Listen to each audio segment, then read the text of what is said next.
Hi, hope you enjoyed the movie. What I'm doing now, I'm just giving an idea of the settings that I use in Topaz. I'll also be using some further snapshots from Topaz and Filmora, so you'll be able to see the settings I use.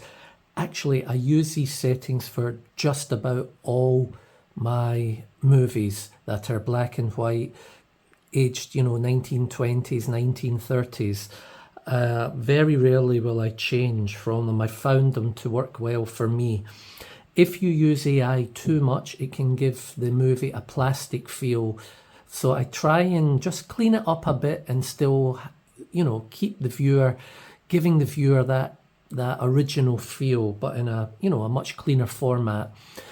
So the Filmora, I usually clean up the audio and upscale it to 4K. I do some tweaks like contrast, but most of the work is done here using Topaz. Topaz here, I'm using two enhancements. I'm using Iris for the faces and Proteus for the denoising and sharpening. But actually I find Artemis is generally just as good and sometimes better. So you have all these models on Filmora. So you can see I'm using the original resolution at the moment, the original frames per second, but it will be upscaled later on. Okay, one thing else you should know, one setting I just want to show.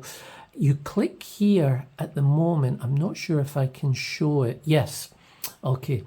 So the input setting, you should always put black and white, even though it is a black and white movie, because I found that Topaz can give a blue banding even on a black and white movie. So always make sure that is.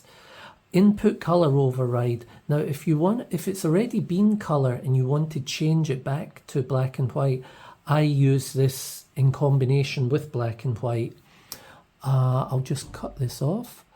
I just want to show you some adjustments here. I'm just coming down. This will show you some of the models, but not all of them. Show you the codec settings. Okay. Okay, here we go. This is what I want to show you. Here's Proteus.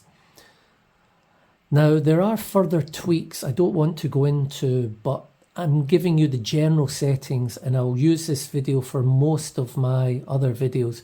You can see the quality in this video is not that good, but when you see the finished result, you'll see the enhancements. We have dynamic. This will just put everything at 0. But the manual is the way to go, and let it estimate. Take a sample, let it estimate for you. It does the work.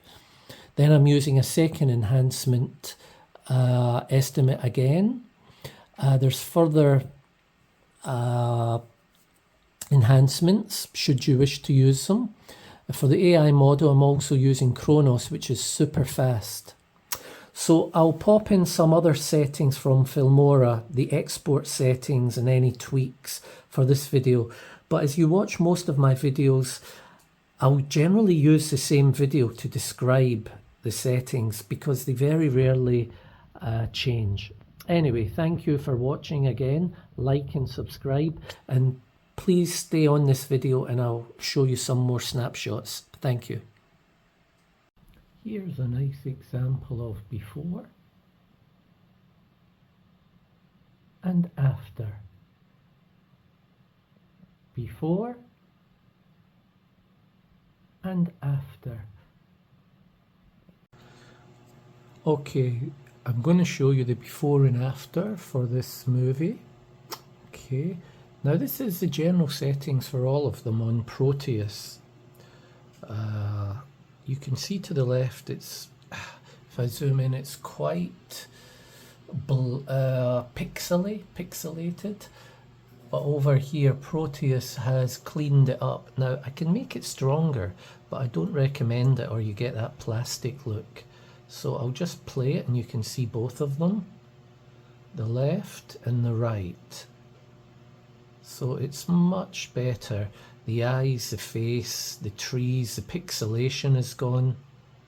Hopefully this helps you understand some more of the process.